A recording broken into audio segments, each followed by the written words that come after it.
now. There's no turning back.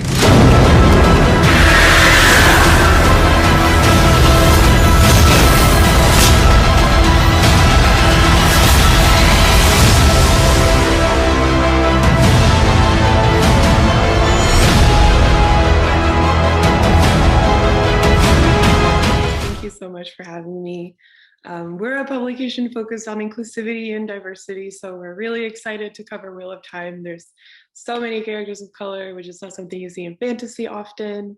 Really, really looking forward to that. I know that this is you guys' kind of first time in such a like massive fantasy world. So what was the most interesting thing you had to do for the role?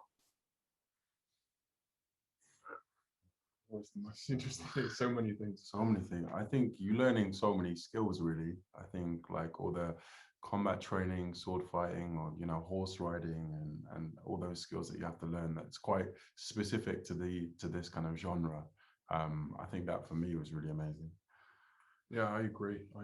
It's just really, it's a hard question because it's a good question, I guess, because it's really everything about it, because it's just one big amazing experience. And I feel like because of this project, our lives have totally changed. I think like, I guess in a way we were took from our lives or from all different places, Nottingham, Amsterdam, New Zealand, Australia, and we were all put together in Prague to go and do this journey, and it has been really amazing so far.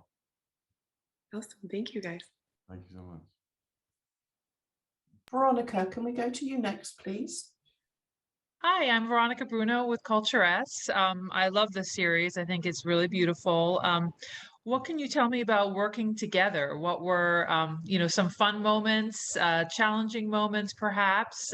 If you could tell me what the dynamic was like working together. Well, when we first started, we had 1 month of prep, and I felt like they also set it up in a way that we could have spent time together. So we had like 2 hours of stunts every day, 2 hours horse riding every day, archery, a lot of prepping going on that first month. And I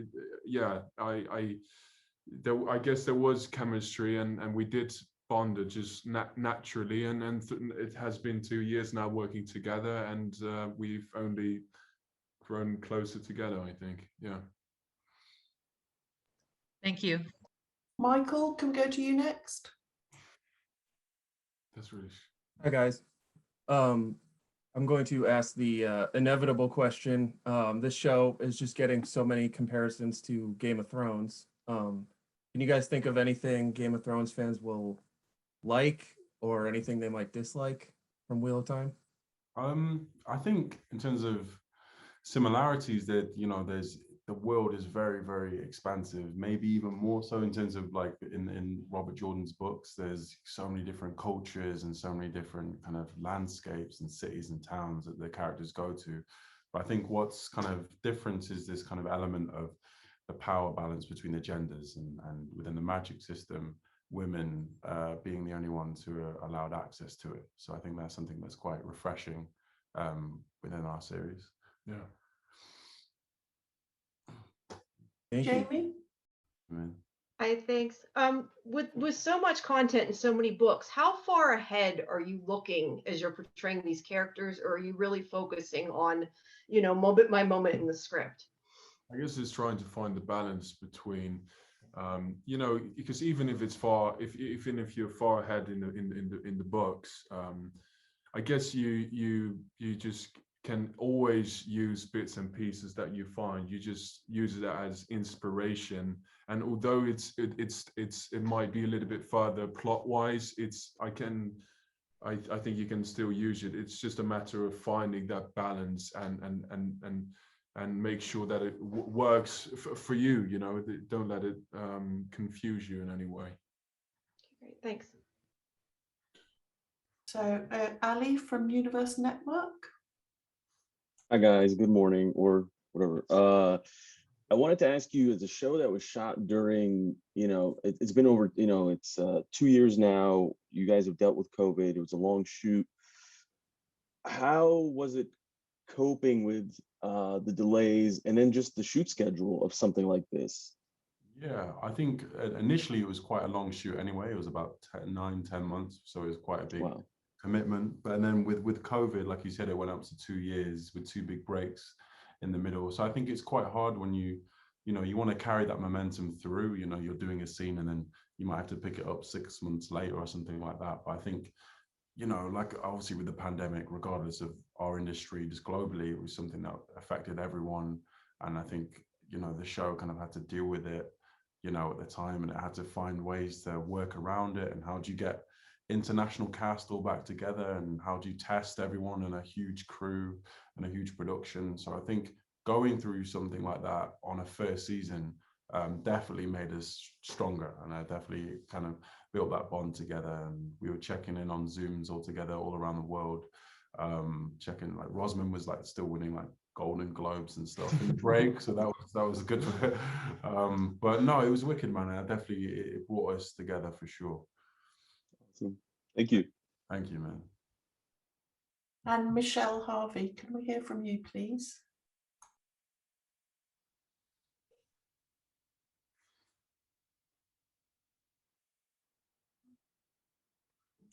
Michelle, do you have a question for us? Oh, sorry, my internet just paused for a moment. I do. I would like to know, for preparing for your roles, just with the Wheel of Time, it already has such a large, decades-old fan base, and there's obviously so much in the books.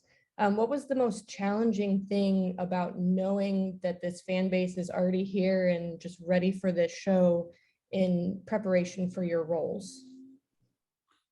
I guess for me, it was not trying to, it helps in a way and you feel supported.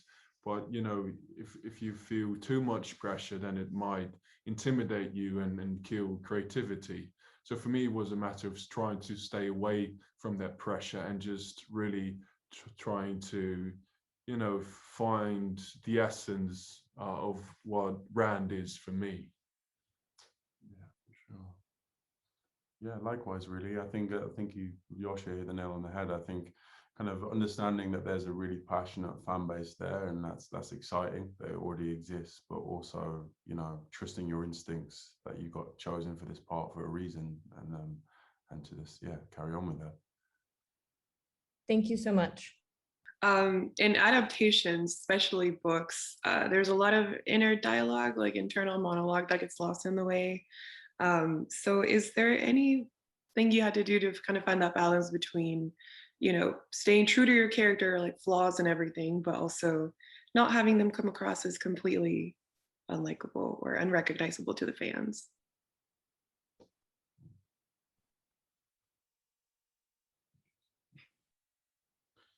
I don't know.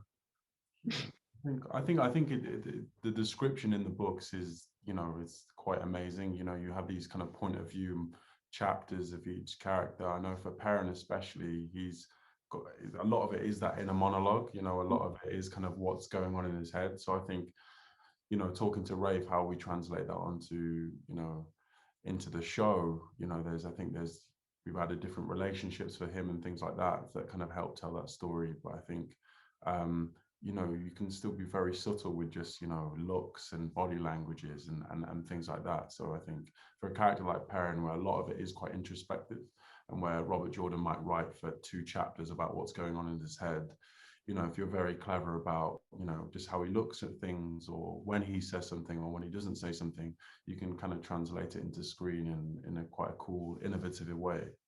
Yeah. Cool, thank you. Veronica, back to you.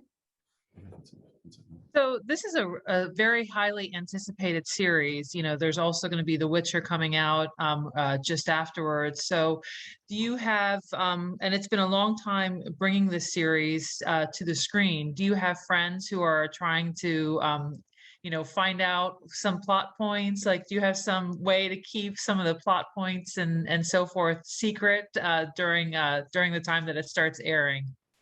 It's funny, my best mates in Amsterdam, some of them, they've actually started reading The Wheel of Time when they heard that I've got the role, and some of them are quite far, and it's really interesting to talk about it with them. And And you know, yeah, it's hard to, I'm in a fun position because I'm aware of the books, I'm reading them, and I am on set every day. I don't know as much as Ray, for example, you know, but it's fun because I have secrets and I can't give away too much, and that's a nice place to be in.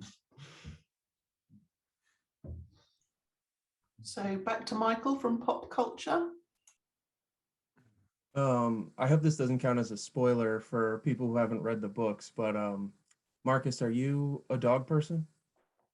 My dog person. You know what? I actually I grew up with like cats. Not like, it sounds like I was feral. I had like a family as well. But I grew up with cats, and then and then on this job, obviously I've had to kind of create a relationship with these dogs, these Czech wolf dogs, and then ever since then, I'm not gonna lie, I feel like I've got quite a special bond with dogs, because like I feel like everyone's out filming on location, and then I go around the back of the studios and I'm just hanging out with these dogs every day, which is, it's not really a job. I feel like that's a pretty cool thing to do.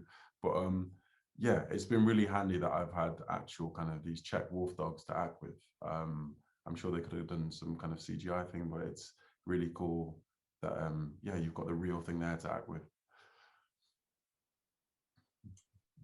So back to Jamie from Sci-Fi Vision. So, what part of the characters did you find the easiest to connect with, and what part did you find the hardest to connect with? I think for me was what I appreciate in Rand and was maybe easier to connect with, was that he really appreciates a life in nature and a more simple life, which doesn't mean that it's at the surface or without complexity, but I kind of feel I'm in the same headspace as Rand in that way. Yeah.